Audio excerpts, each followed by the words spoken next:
All right, welcome back. This is your host, Patrick Higgins. And this is Luke Thompson, and welcome back to the Back to Birding podcast. Yes, this is episode 2. We had a pretty great response to our initial launch. Thank you guys so much. Yeah, thank y'all. We've got some fun stuff lined up today. I think the elephant in the room is probably the Ancient Murrelet, which has been seen. Yeah, just recently. Yeah, that was a couple of weeks ago when it was first found. It was like a day or two after Thanksgiving. I think it was the day after Thanksgiving. Yeah. So, a bunch of birders were out of town, and I was about to go on a hike with one of my friends, and I got a text on my phone, Murrelet at Chickamauga Dam, which is everybody's heart froze. Yeah, and I was like, I was like, to my friend I was with, I was like, okay, I'm sorry, I can't hike, man. I got to go see this bird. And she actually came with me and saw it. Her state list, this is very much a tangent, but her state list consists of ash-throated flycatcher and ancient murrelet. That's not a bad start. Yeah. One of my nephews is not even 1 year old yet, but he got to see the flamingos that were here. So that's a good start. Yeah, so he's got a pretty good start going as well. Sweet. But yeah, I was in Kentucky when I heard that this bird was in basically our backyard here in Chattanooga. So my heart sank. But I made the drive late that night and then slept at the boat ramp and woke up and it was there, and it stayed for so long, like 9 days. Yeah, 9 days, I think. And who knows how long it was there before it was found, too. So. Yeah. A funny note is that 2 days before it was found, I was birding with one of my friends, David Hawley, and we were scoping a couple miles up the lake towards where the murrelet was seen, and the sun was coming down, and we kept seeing little distant specks, and we were like, oh, it's another murrelet. Oh, it's another murrelet. So I think that we manifested it. Right. Yeah, there's a Nashville birder that also predicted it at the beginning of the year. So through a dream. Yeah, really, really wild. Yeah. So actually, that's what I did with the flamingos that came. Yeah, that's true. Yeah. back in September, Patrick, like 2 weeks before flamingos even started showing up inland, so like this September, after the passing of a hurricane, the flamingos showed up in over 10 states. Yeah, it was 13 insane. or 15 or something. It was crazy. Wild. But 2 weeks before any of that started, Patrick was like, we're gonna get a flamingo. Yeah, I just had a feeling. And I went, it was over Labor Day weekend, and I was out birding on the Mississippi River with some guys, and I had a dream before we started birding that we were going to find flamingos in Tennessee. And then at 10 a.m. that morning. I called you, right? Yeah. I mean, Luke alerted us. I was at work. Because it was through, we got the notification through kind of an outside source. But, yeah, really, really crazy event. But who knows what the deal is with flamingos or dreams and vagrants. Yeah. And for those of you who don't know as much about birds, an ancient murrelet is a tiny seabird. They breed mostly in the Aleutian Islands in the Bering Sea.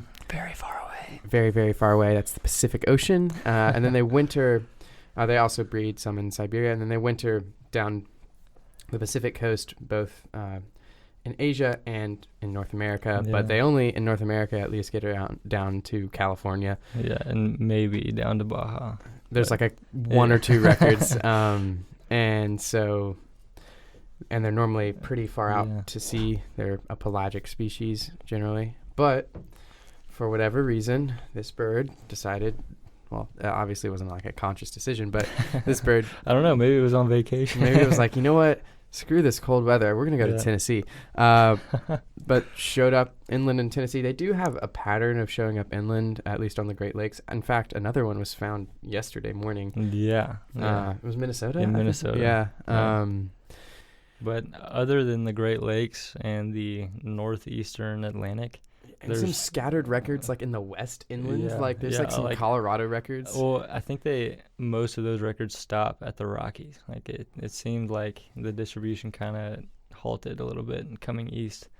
There's 2 records. I was looking last night because I was showing some coworkers because they were asking about it. Yeah. I was looking last night instead of working, and there's 2 records from Denver, or the Denver area. That's crazy. Yeah, But it's a crazy bird, crazy bird. But it's a super cool bird. Yeah. I mean, it's a very, very small, penguin-esque little guy. Whenever I was doing my research on him, because I knew nothing about alcids, the very first article called them the flying penguins of the north. So that stuck with me. But yeah, I mean, it's essentially, you imagine a penguin. This bird is like white below, sort of a dark gray on top. It has a black head and some like pencil thin white streaks over the eye and a pale bill. It's a really, really cool bird. it's beautiful. And I was able to actually see it feeding. So I was sitting, it was feeding super close to shore. Yeah, I mean, the sighting was unreal because it stayed for 9 days, and every single day it was within, 10 feet of shore. Like everyone that saw it basically got to see it right at their feet. Yeah, it was insane. But yeah, I was standing on the dock as it was feeding by the edge of the shore, and you could see it actually underwater corralling shoals of fish. That's so cool. Up into the shore to catch them. It was amazing. Yeah, they're divers, and they use their wings as penguins use their basically flippers almost. They do look really, really goofy when they're flying.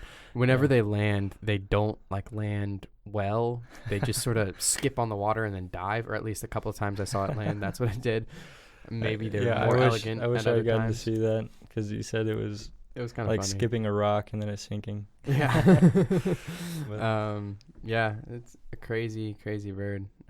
yeah, the second time I went to see it, I wanted to get some photos of it, and there was, still probably 40 people there.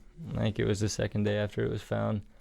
And I was down on the rocky bank as it was coming closer to shore, and it was coming around this corner. I had my camera aimed at where I thought it would, pop back up, and I was just ready to take the shot down at eye level, right on the water's edge, and I hear it pop up before I see it, and it's like 3 feet to the right of my head. Like, it's right next to me, and I just freeze because I was scared away, and I didn't want to be too close to it, as some photographers get. But that was a very cool experience. I get to see the life in his eyes.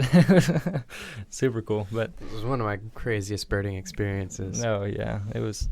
That whole event was amazing. I think I definitely have an answer when people ask what's the rarest bird I've ever seen now. Yeah, I would say so. Probably over 500 people got to come see this thing.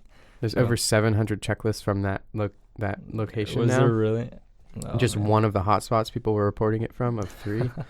Holy cow. And probably a solid 600 of those were from that bird. Yeah, it made 2 news stations. So not too often that a vagrant does that. But. Yeah, I've had random people texting me and asking me if I saw that bird. Yeah. Yeah. Yeah, whenever it showed up, and I had to tell people I was 3.5 hours away, I had a lot of sad faces in return. But it stayed for so long that I think anybody that wanted to come see it was able to. Yeah. So super exciting. But yeah, there's one in Minnesota right now. And there's, yeah, I think it's 5th or 6th this year, that Minnesota. Yeah, right. So inland. Super cool, vagrant, but yeah. I guess besides the murrelet, what other birding have you been doing this past little bit? I know we've done some together. Yeah, well, yesterday went out to the same spot that we are probably about to talk about, but out at Harrison Bay. Oh, sick. Yeah, went back out there and actually went fishing while I was birding, which is actually harder than I expected it to be, to focus on those 2 things at once. But did you catch anything? I did not. I think there might have been a tournament going on, because I had some bass boats flying by me. So Did you get any good birds? Not particularly. there were hundreds and hundreds of coots and ducks out there again, and it was a lot clearer. So I think we should go check that out here soon. Yeah, this place, we're looking at some algae mats across the lake, so Chickamauga Lake. It's where the Tennessee River is dammed. And recently, a local birder found this little rock outcropping down a trail on the opposite side of the river where people normally view this, and it's much closer and much better views. Mm-hmm. So, but yeah, we Luke, myself, and Tim Lenz just recently went out there. I got 4 county birds, so that was wait, it was 4? Yeah. Let's list them off. I just was missing a lot of ducks, but You got canvasback, redhead, pintail, widgeon, and potentially. Let's look at the list. Yeah. It was a good list. It's one of the most beautiful spots that I've seen here. I mean, I was telling one of my friends that we need to just go there and just hang out just to see it, because it is really beautiful. Yeah, some super interesting geology there. These rock formations, but yeah. What about you? What birding have you been doing? The day after that, we went out and did a little run in Chickamauga Lake. Me and Patrick and Tim. I went with one of my friends, John Diener, and we went about an hour southwest into Alabama. Also along the Tennessee River, seems where all the birding focuses around here. Right. But there's a waterfowl management area, and we got over 12,000 ducks in one spot. 12,000? Wow. Yeah, here, honestly, give me a couple. That's refuge numbers. Yeah, I read an article probably last year that was studying how waterfowl populations are completely shifting from farm ponds and flooded fields and stuff across their migratory ranges to like really funneling down into the protected areas. It makes sense. Yeah, it makes sense, but it's really crazy that it's happening so fast that we can really just watch it. But yeah, I know the greatest numbers of migratory waterfowl I've ever seen are from the refuges around our area. 100%. And this place was a waterfowl refuge. There was also swarms of duck hunters scouting. It was, but even with that. Yeah, I think there's a misconception among a lot of nature enthusiasts and even some low-key conservationists about hunting, but it's one of the main drivers for conservation, actually. Yeah, It's kind of ironic in a way, but it makes sense when you think about it. It's where all the funding comes from. Right. It just has to be smart, and sometimes it's not. Yeah. I think competition is a big driver for a lot of conservation efforts. I mean, eBird alone is a testament to that. 100%. Yeah. All right, I've got this list pulled up from this one location.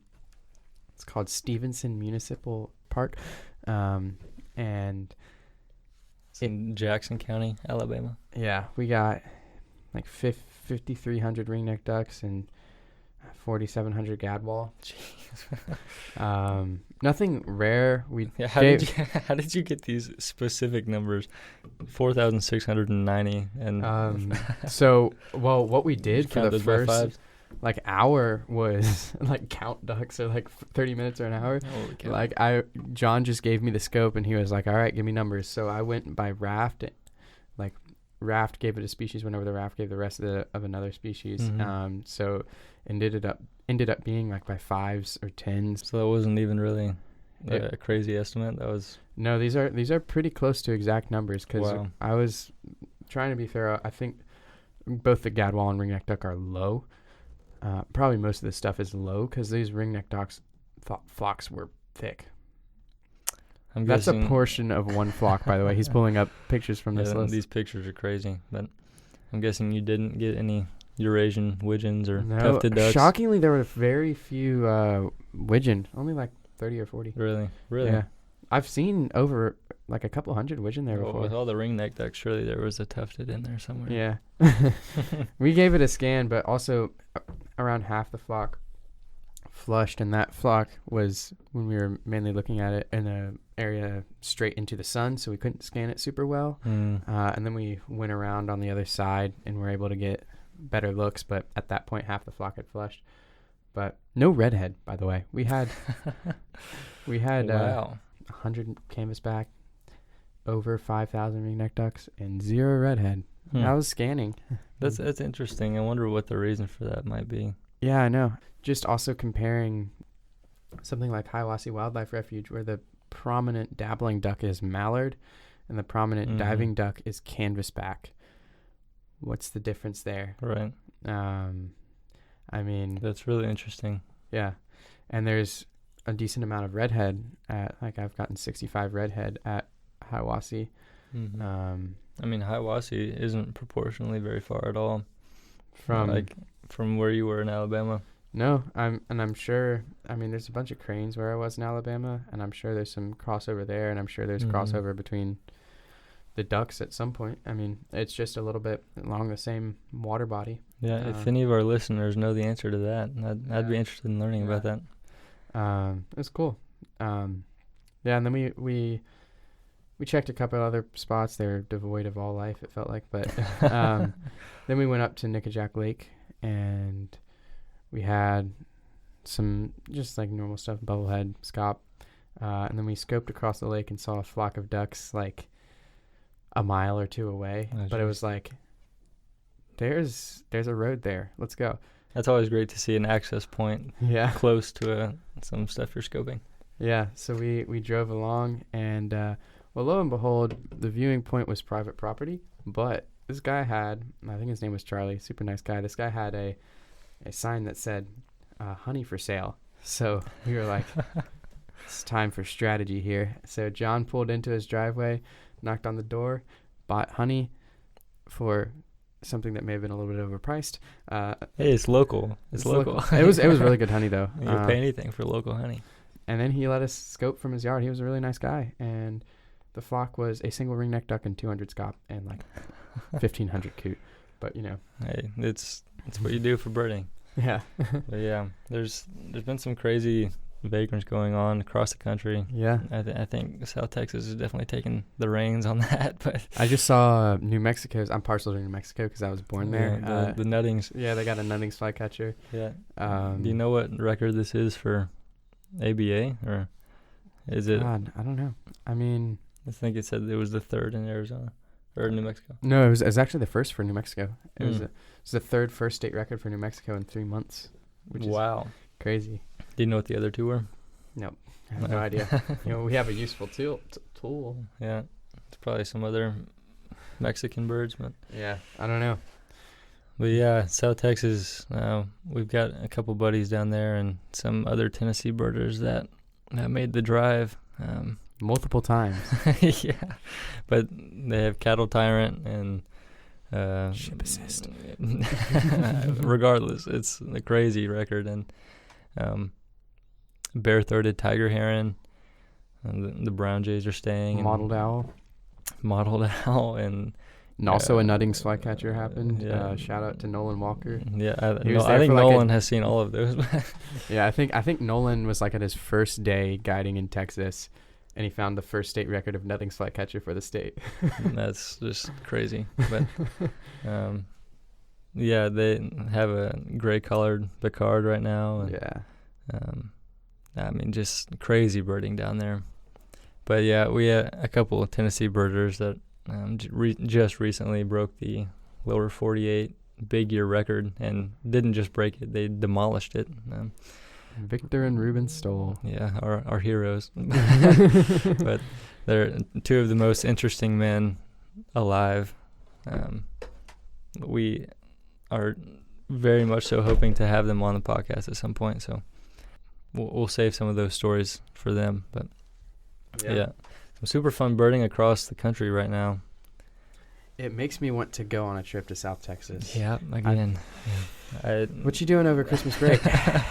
A couple CBCs, visiting family, breathing. Yeah. Going to South Texas. Yeah, hopefully. Yeah, man, I hope I can get out. I was just texting a birder from Arizona about the podcast, and last year we tried to make a pelagic work. So hopefully, Who is this? Caden Hatfield. Oh yeah. So hopefully, next year we can get a group of guys to go on a pelagic. I think that'd be super fun. Just make sure it's when I'm in the country. Yeah, and that is a world of birding that I know nothing about. I've been on one pelagic. It was crazy. Yeah. Honestly, like sea watching type stuff is really fun for me. I like windy, cold, struggling, looking at distant specks in the distance, trying to name them. It seems like a challenge for sure. Yeah. It seems like a great deal of fun, and Yeah. I'm excited for my first one, whenever that may be. But Yeah. I went on a fishing boat a few years ago and got Wilson's storm petrel. Hey. I didn't have binoculars, and that was like the That's only something. thing I got. That's something. Yeah. I've seen Wilson storm petrel off the coast of North Carolina, like with a scope. I was just really. like, that's how I've Wilson storm petrel, and praying that I could scope, and I got Yeah, both of them. the Eastern Atlantic, even pretty close to us, North and South Carolina beaches have some great birds in the winter. Yeah. That's probably hint. that's probably a weekend trip we should go on. Just let me know a weekend. I can ask off work. Right. Yeah. Well, how's your semester wrapping up? What's up with that? How many more days you have? I have exams, and then I'm done. I'm done on Thursday. Yep. Nothing super crazy. Let's see. Do you have any plans for the break? Bird. I'm working Bird. I'm working 30 hours a week, so Oh wow. we'll see how that goes. I'm hoping to get out and do some camping, some herping. Yeah. Herping. Yeah, I'm gonna look for salamanders, man. in winter. Yeah. Wow. There's some salamanders you can see in winter. I love salamanders. I have an addiction. It's a problem. It's a great spot to have that addiction. Yeah, in honestly, our like region. when I leave, that's gonna be the thing I miss the most. Yeah, I think. Is it just the Appalachian Mountains, or is it just actually our little region that has the most biodiversity of salamanders? It's the Appalachian Mountains. So we would be what you call good. If you go an hour east of us, anywhere in the Blue Ridge, it is just crazy for herping. And I've just like dipped my toes in. And the salamander diversity, it's the best in the world. And there's some beautiful stuff. Actually, you know what we should do? There's this salamander that's called a Pigeon Mountain salamander. And Pigeon Mountain salamander. yeah, it's this big old. Does it live close to Pigeon Forge, Gatlinburg? Nope, it lives on Pigeon Mountain. It's like 45 minutes from here. That's why I say we should do it, because it's easy. That's fun. But it's endemic to only that area, and you find that a Yeah. lot with salamanders. There's like one or two mountain tops, and this Pigeon Mountain salamander is beautiful. It's closely related to the Yanalasi salamander, at least it looks similar to that, Plethodon yanalasi, and then it's basically a big old salamander. The Yanalasi is with sort of a dark gray coloration, and then just like a brick red back. It's really cool. Well, speaking of stuff that's not birds, how did your fish presentation go? Oh, it went well.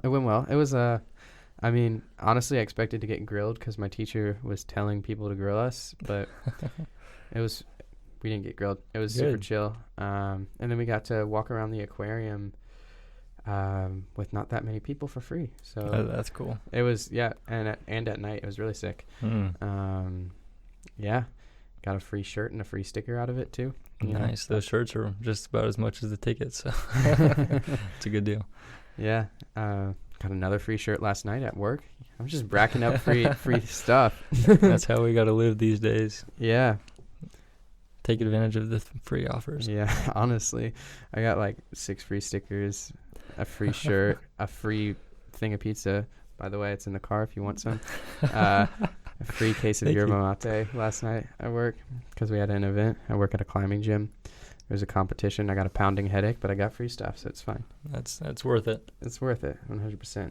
And Anyways, back to birding. Yep. There it is. There it is.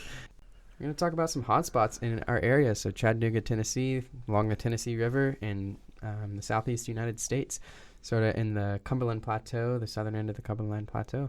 Yeah. Mm-hmm. So yeah, we just hit on one that that we went to recently. That Harrison Bay spot is a great one, and it looks right across to Chester Frost, which is, you know, by numbers the best hotspot. and probably in reality, as much as it pains me, the best hotspot in the county. Yeah. For those of you that don't know, my school's campus is This is lifeblood. it's all I care about in the world. Like my campus list, I've seen 213 species there. There's 220 on the list officially on eBird, and I want it to say it's the best hotspot in the county, but I think Chester Frost is better. Well, maybe if you were there a few more years, it could surpass it. But Actually, I have news. I might be there for the fall of next year. I might be on campus for Really? a few months. I might be a lab assistant for Ben. for Ben, that's cool. Ben's my research teacher right now, so I'll get to, work on some research, help out with some kids' stuff, make money so I can travel, and yeah. That's great. Yeah, I'm in the process of making money so I can travel as well. But it's just to travel back and forth from work to my house. So that's the traveling I'm doing. Yeah. Anyways, hotspots. Yeah, Chester Frost is one we can talk about forever. But I haven't really lived here too long, only a little bit over a year. But it's fantastic. And Luke, I know you can say a lot more about these hotspots because you've spent basically your whole life here. But what do you know about Chester Frost? So, just to set the scene, Chester Frost, it's a park that's like, it's got a little bit of forest, a good amount of forest, and a campsite. It's on the lake, but it also has a secluded bay area. So you have this open water, but also some shallow water. And when they drop the lake levels, there's a good amount of mud flats, which will lead into some birds that we're going to talk about.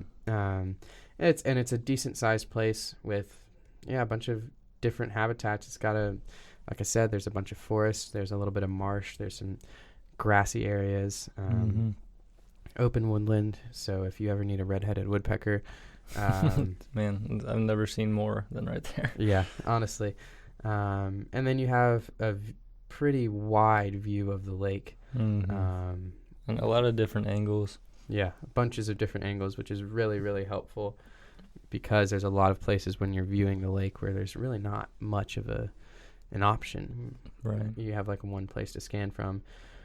But yeah, it's pretty phenomenal. And yeah, any time of year, I mean, something that stands out to me from Chester Frost, a memory of mine, it was after a hurricane passed through, and that same day people had reported black skimmer and magnificent frigate bird from Chester Frost.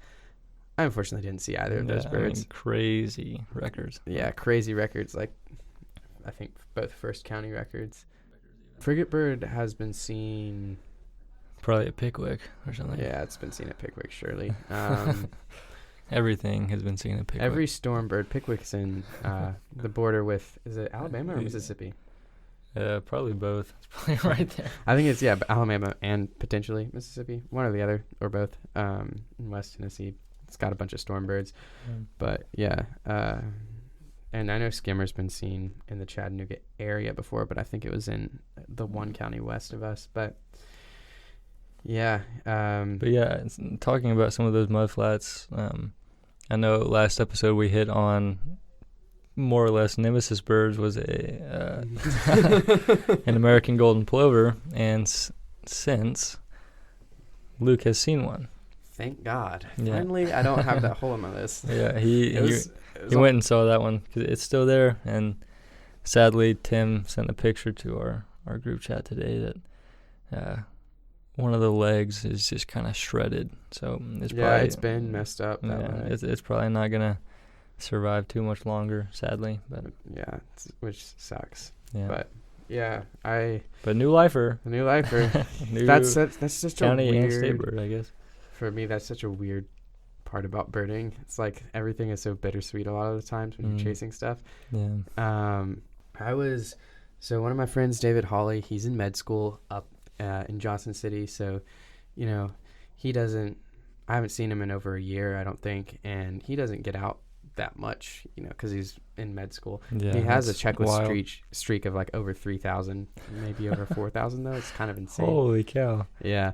But yeah, he was coming down for Thanksgiving, and so I met up with him, and we hit up Chester Frost, and yeah, lo and behold, we were joking around. We are like, what if this golden plover is right here, right in front of us? Because there's some mud, you know, just off the parking lot, and the bird was right there. I was like, yeah, I still haven't gone to see that one, and I should. I want to get some photos of him. Yeah. Of course, we were like so stoked that we saw the bird that we like went and high-fived and scared it like a quarter mile to a bit of mud a quarter mile away. Oh, bummer. But it came back actually, and then Just circle back. yeah. I currently do not have a camera, but David let me use his camera, so I very, very kind of him. Thank you, David. I'm sure you got some better photos than the one you sent me, which was maybe 3 pixels. I think that was my best picture I've taken of a bird. But yeah, I like crawled in the mud, got pretty close to it, and got some decent shots. Also got to hear it call, which is cool. That is cool. We eliminated any other golden plover species. But yeah, that was a cool experience, and I finally can say I've seen a golden plover. That's great. It's awesome. Yeah, it's amazing. And then like for Chester Frost, like I've been standing there in the driving rain scoping birds flying over the water, and it's like actually super fun. It's like the best place to do that, in my opinion, in the county, because there's so much lake you can look at. And there's these algae mats that you can see from Harrison Bay that are just covered in birds in the winter. Yeah, it's an amazing spot. It's the place a western meadowlark was found. We touched on that in the last episode. That was probably the most recent amazing bird that was found there. But yeah, there's also, you want to tell that your lifer that was found there recently or this fall?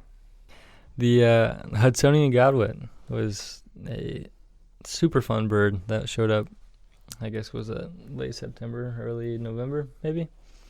I was super excited to see that bird.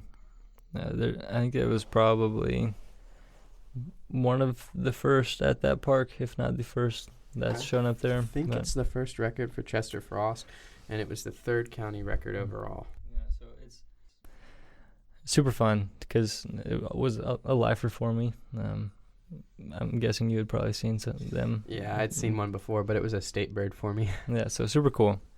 But what is a Hudsonian godwit, Patrick? It's a pretty large shorebird, medium to large shorebird with a super long, slightly upturned bill, shorter than the marble godwit bill, but very pretty bird. And I think this one was a juvenile or just in non-breeding plumage, so it was mostly kind of a drab gray, and then the bill is pink and black, so super cool. And there's the upper tail coverts are white, and then there's a black band across the tail tip, which is pretty in flight. But yeah, they're cool. And me and Patrick, I know both of us have sort of an affinity towards shorebirds. Yeah, that's definitely one of our favorites. Because I don't know why. I actually have not been able to put my finger on it either about why, but that's like shorebirds really my favorite. Are like challenging to ID.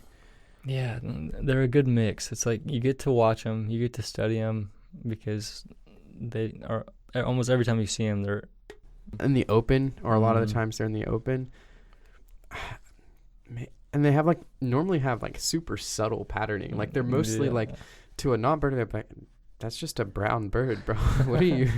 I mean, a lot of them. I've only recently, in the past year or so, been able to really get some of the hard IDs down. Yeah. In the non-breeding plumages. But yeah, shorebirds are absolutely one of my favorites, and I could watch them for the rest of my life and be satisfied. Yeah, I like. The thing for me is I like, oh my god, I love shorebirds, but also It depends on the season, because if it's sparrow season, I'm like, I love sparrows so much. I think I just love birds. Yeah, I think a lot of birders that kind of get a little bit more advanced kind of cling to one of the harder species or families to ID, whether it be. And if you're a maniac, you cling to gulls. Yeah, that's the next level. You got shorebirds and sparrows are like hard but manageable, and then you get to impids are like inching towards the hardest, and then you get to gulls, and it's like those are basically impossible. Because in reality, there's like 3 species of gulls, but they're like, ooh, listen, there's some that have this phenotype, but then there's just like there's not 3 species. That's an exaggeration, but I'm actually kind of a believer that, well, what is a species is a hard question, but there's a lot of different definitions of that scientifically, but yeah, there's a lot of places with like massive hybrid swarms of gulls, and that makes it hard for me to comprehend in my mind that, you know, you can be in a place in the Pacific Northwest where you're not going to find very many pure type glaucous-winged or western gulls, but there's going to be there's all kinds stupid amount. There's so many of those hybrids that they have their own like subspecies names now, like the Olympic gull and like Olympic gull. I've read some papers on that. I was helping a friend out with something for research. The Olympic gulls are actually more fit. Like they have a higher survival rate. Really? Than either of the sounds pure like type speciation to me. Yeah, it's weird. I don't know the genetics behind it, but there's pure types, and there's a lot of pure types that will breed with each other, but there's also huge hybrid swarms. So it really just depends on your definition of a species, but really a species super interesting to get into those thing. Yeah. Some of those harder ones, like some of the shorebirds do get really hard because they also hybridize sometimes, and that can be tough. But I think most of them are manageable. But then the impids are like a lot of times you have to hear them call, or you can't tell them apart. There's something satisfying. It's super fun to get those harder ones right. There's something satisfying about having an impid fly in front of you, and like in a second you're like, oh, that's got to be a yellow-bellied flycatcher. You sit back and study it, and it's a yellow-bellied flycatcher. I had that happen to me twice this fall, and it was really satisfying just to be like, oh, wow, I can actually identify this relatively tough thing to get down. I think the only yellow-bellied flycatcher I've ever seen was one that I found at Radnor Lake in Nashville when I was like 11. And I think that's really the last one I've seen. But. Yeah, I had multiple days up on like a minute from where I live on one of the ridges here in the area, and then I also, I guess technically the same ridge in a state forest. I was out there birding and had a bunch of birds, and I had a yellow-bellied flycatcher 10 feet in front of my face. And that's what makes you really miss having a camera. Oh man, yeah. I haven't had too much experience without a camera because I've been birding for most of my life with one, but Me too. Yeah. Like honestly. Yeah.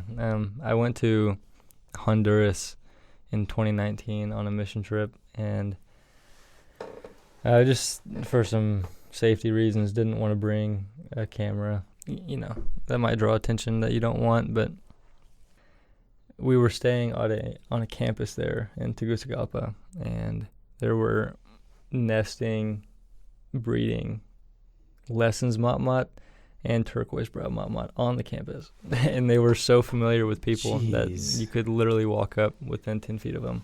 And it was glorious to get to study them, but did not get to take any photos of them. So that was heartbreaking. But so an interesting thing about the camera for me is I honestly sometimes a lot of the times I think get more out of a birding experience without a camera, just because I'm able to actually think about the bird. Right. I get to know the bird better, and I get to see how it fits into the environment better. I mean, honestly, a good example of that is the murrelet. If I had a camera, I would have been really focused on getting that amazing shot. Right. But I was able to literally, for I think 6 hours over the time that it was there, over multiple days, I was able to just sit and look at it and study it. There's definitely pros and cons to having and not having. I think I totally agree with that. I think that it's a totally different mindset whenever you're with a bird that you just want to study and just want to watch it. But for me, like, if you do get a photo, you can really see some of the details that you almost couldn't even capture with your 100% with your bare eyes, and you can see some really particular stuff that's just fascinating. But yeah, I think watching and sitting back and just studying behavior is a really beautiful aspect of birding that some people kind of skip over. 100%. One thing I've actually been trying to do is like take field notes. I'm not good at doing it normally, but I mean, it's satisfying in like sketching that type of stuff. Yeah, that's what I did in Honduras. I had to sketch everything I saw, and I only had 20 species for 10 days. But yeah, you know, I it was my first taste of sketching, so I felt like I was Darwin or something. There's something to be said about the satisfaction that comes from like taking notes and sketching a bird and getting to know it well versus just snapping a picture and moving on, I'd say. And at least absolutely. There's definitely valuable factors in both for sure. But, for sure. I know photographers typically get a bad rep among the birding community because a lot of them are kind of reckless with their At the snowy owl that was attempts. in Chattanooga a couple years back, there was literally some people playing snowy owl playback, trying to get this resting bird to fly so they could get a flight shot, and it was just trying to rest. And I wanted to like go over there and like knock all their cameras down. I didn't. Yeah. Yeah, especially with rare birds, people seem to really abuse some of them with playback. Yeah. But it depends on the year and the state of the bird and stuff if it's really awful. But I know there's all kinds of different opinions on playback, so I don't know if we should even dive into that. But yeah, let's not get ourselves into a bunch of trouble. Yeah. I want to circle back to hotspots. Well, I guess I wanted to say this in the introductory episode, but I said the name Darwin, so it made me think of it. But let's see, it was late October, I guess, and I was on fall break, and I got to do probably the coolest thing that I've ever done in my entire life. And I don't think I've actually even told you the details of this, but I know what he's talking about now. Yeah. But this isn't related to hotspots. No, it's not at all. But it's worth saying because it's just worth saying. But yeah, this is really, really sick. My uncle is probably one of the highest guys up in the Navy for bird strike with planes. So so random. Yeah, such a random connection.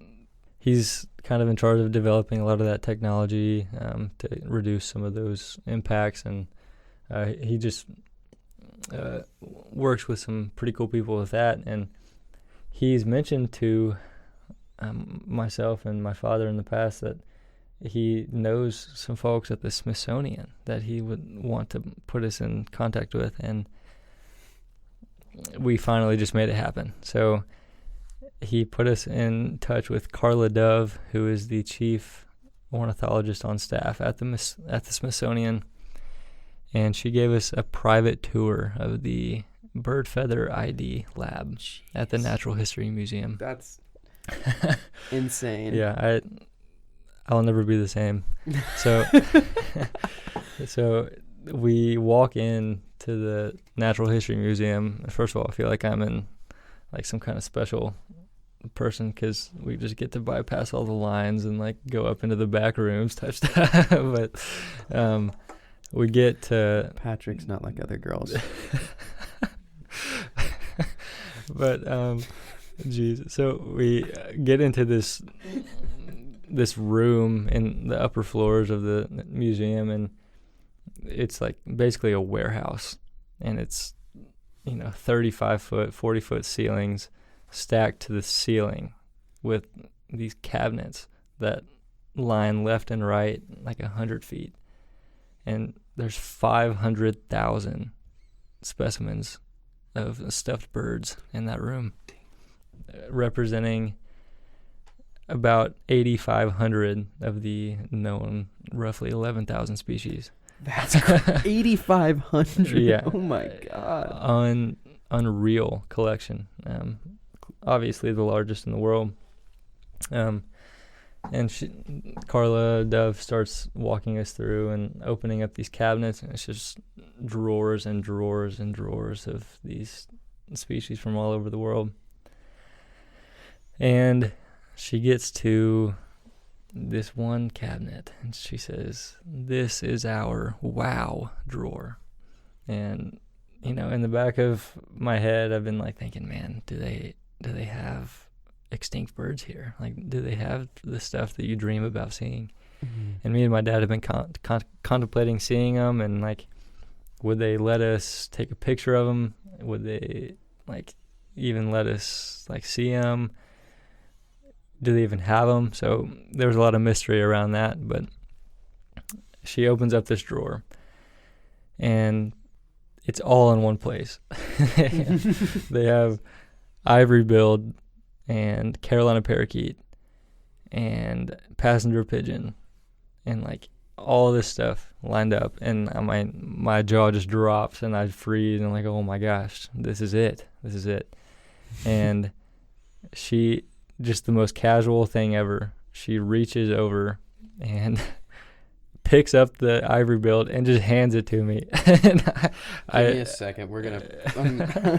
I'll link these photos in below. I'm pretty sure Patrick sent me a picture of him freaking out. Yeah, I mean, how do you respond to that? But I'm just holding this perfect specimen of an ivory billed, and it just dwarfs a pileated, which I did not expect. But side by side, and it's so much larger, and the black is so much richer, and they don't treat any of their specimens with anything, which is unreal, because I was just handling it with my bare hands. But this one was from Texas in 1904, untreated, still in perfect condition. So it's like the most incredible thing ever. The rest of the drawer is actually debatably more impressive. Yeah. So, the Carolina parakeet was one that I really wanted to see. It's way more beautiful than I expected, honestly. Just such vibrant colors. And passenger pigeon is just huge. You understand why they were shooting them, because there'd be a lot of meat there. But she hands me this little box of 4 warblers, some new, and I think there was a lazuli bunting mixed in, but John James Audubon stuffed and tagged those, and so I'm holding them. I'm holding them in my hand, insane. And just you can see his handwriting on the tags, and I put it back down, and she hands me another one. It's a song sparrow, and Theodore Roosevelt stuffed and tagged that one. And these are all from the 1800s, and it's like they're in their handwriting, and they haven't been modified or anything since. And then she hands me this box of 3 little blackbirds. She says, "Do you know what these are?" And I hope, but I didn't want to guess. And I said, "Are they Darwin's finches?" She said, "Yes." Jeez. They have his finches that he took from the Galapagos. And based the theory of natural selection. 3 different species right there in my hands, untouched, like unchanged since he stuffed them and he tagged them. What you think about his conclusion is aside, because it's just one of the most fundamental pieces of modern science that exists. Absolutely unreal, and I'm just shaking and speechless. But I could have spent maybe like peed your pants a little bit. Yeah, or something else. But just absolutely crazy, and a once in a lifetime opportunity. But she took us into her lab where she's done all of her research, which is on corydoforms, where she studied how their feathers change some of their buoyancy and water repellent factors. But super cool to look at some of that and study the DNA of some of these species. But what they do there is they collect the leftovers, basically. Sounds like it's Thanksgiving. Yeah, of bird strikes from airports across the world. So that's how my uncle knows them. But that's why they have to have the lab in that room, because they need to have every species possible there to test them side by side to see if what the plane hit was one of those species. So super cool though, and I got to see some really cool projects that she's worked on. The plane that crash landed into the Hudson Bay a few years back that the movie Sully is based on, she headed that project of identifying those birds, and she had all the little souvenirs from that. But I mean, just really crazy stuff. But yeah, I forgot to mention that in the introductory episode that had just recently happened. But yeah, that's insane. I mean, I could talk all day about that. But yeah, I bet, honestly. That's just such a blessing. But yeah. But yeah, I guess talking about hotspots again. Yeah. After 30 minutes of a tangent. Yeah, I'll let you head up the next hotspot that you want to hit on. God, it's a hard question. There's a lot of hotspots. I know it's see, my brain automatically goes to Baylor, yeah. But we're gonna have to do an episode on that on its own. Man, Brainerd Levee was a good one. Yeah, that's probably the one I spent the most time at. Yeah, honestly, you may have hit Brainerd more than I have. It's 3 minutes from my house right now, so tell us about it. It's a great spot, and it's one of my favorite spots. So it's not as good as Baylor. Yeah. In its entirety, it's probably 6 or 7 miles long. It's basically a path on top of the levee, and on one side is, what is that, Chickamauga Creek? Is that what that is? I think it's South Chickamauga Creek. And then on the other is kind of a flood land, basically. Yeah. You know, they're actually making it into a park to preserve it for bird habitat. Are they really? Yeah. That, at least I did Scott not know Martin that. told me that. Yeah. That's amazing. I hope so, because it needs it. It's such a vital little stopover site for a lot of migratory birds. It's basically a floodplain, but there's a pretty big open expanse at one end of it that you have a lot of shallow water and some good grassland around the edges and some forest to one side. But it's great for shorebirds and sometimes, but nowhere. It's gotten worse over the years, which is why it needs to be monitored, maintained. Yeah, I mean, nowhere in this county is great for shorebirds. But dabbling ducks are great there. There's a lot of grassland on the opposing side of the levee, which sadly we're not in control of when they mow it, but they mow it a little bit too early for some good sparrows to come through, sadly. But yeah, there's just a lot of opportunity for good birds there. I think my biggest solo checklist ever was from there. How many species? This spring. I had 73 in 5 hours. So, I mean, there's definitely, that's not insane numbers, but I've done better at Baylor, you know. Of course.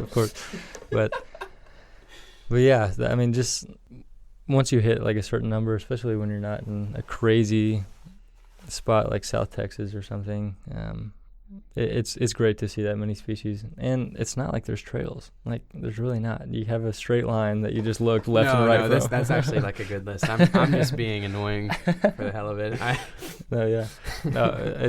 It's a great spot though, and I've loved spending time there. Yeah, for me, some highlights there over the years. Within a week, I got common gallinule and tricolored Oh heron. man, I don't there. have either of those in the state actually. Yeah, this was during my Tricolored county. heron. Wow. I did a Hamilton County big year back in 2021. I fell short of the record by 3 species. Darn. Don't want to talk about it. Might cry. But yeah, I got. Was that tricolored a continuing bird, or did you find that? I was continuing. It was found man. I think that morning. Really? So not very long continuing. No, I think it was a one-day wonder. And jeez. yeah, I was birding with this guy, Clyde Blum, and with the common gallinule, we were driving away. We both live on Signal, driving back home. And I got the call. I was like, Clyde, I don't have this bird for the state, and it would be a great pickup. And he was like, all right, let's turn around. Mm-hmm. And we actually got Cedron and bank swallow on that same list too. Bank swallow. Yeah. Whoa. I'd honestly, the levee is one of the best places for bank swallow. I've seen bank swallow a couple places across the county. But Yeah, that's cool. I've only seen one in the state, I think. really, Yeah. I haven't necessarily gone looking for them, but they're harder to see, especially. I mean, they're easiest here in the spring, I would say, but you have to like look at a swarm of swallows for a while, and that can be a bit of a headache. But yeah. Do you have cave swallow in the county or state? Nope. Yeah, I don't either. I keep praying that I'll just. It's a really hard one. Yeah, I honestly, I pray, this happens a lot, that I'll be walking to school one day, I'll look over, and there's going to be a swallow. It's a bank or a cave swallow. Yeah, I think out in West Tennessee, chances are higher. Significantly. But regardless, that would be a great bird to see eventually. Yeah. But yeah, I know we could easily do a whole episode on Baylor, but but yeah, there's just been some spots in recent months that have been pretty good. So. Not to mention there's a bunch of places on the ridges where you're just in forest and you get a bunch of migrants showing up, which can be some of the most fun birding. Yeah, I had probably my most memorable experience with passerines ever, honestly. Maybe outside of my trip to Texas. Up at Craven's house, which is up on Lookout Mountain, about 20 minutes outside of downtown, and it just looked like the trees were losing all of their leaves at one point. There was a mixed flock of probably 50 to 100 warblers just shifting all at once, and it was the most incredible thing I've probably ever seen with warblers. Yeah, I mean, it's just wild. But yeah, I've had some crazy experiences at Craven's too. I mean, one day I had in like half a mile I had like 40 Tennessee warblers. Jeez. In the spring, which is crazy. Like 40 Tennessee warblers in the fall makes sense. I mean, I've gotten like lists with almost 70 in the fall before. I mean, they're easily our most abundant warbler. Yeah, but like 40 Tennessee warblers, a good amount of blackburnians and blackpolls. And blackburnian is one of the most incredible birds that we have, I would argue. It's just it's really like a dark black on top with some crisp white streaking, and then its throat on the breeding adult male is bright orange. Yeah, it's fire orange. It's like the brightest orange you could imagine. It's definitely debatably one of the most beautiful warblers we have. Yeah, I mean, tangent from warblers, pheasants, and like that whole order. Have you looked at the trogopans? I think. I don't know. I'm in a Facebook group called Red Polling, birder polling group, and they're doing a bracket on galliforms, and wow. That group has some incredible species. Man, yeah, I've only seen ring-necked, and it was in Hawaii, actually. Yeah. There's some just stupid, crazy species. I encourage anyone just to spend some time looking through all the pheasants and chicken relatives, essentially. Just spend some time, look through them, and then you'll be amazed, because there's just stuff that just doesn't make sense. It's insane. Well, I think it's probably about time to wrap this one up. Thank you guys so much for listening. Yeah. We hope all of you will have a very, very Merry Christmas. Yeah. This has been Patrick Higgins and Luke Thompson with Back to Birding. I'll see you next time.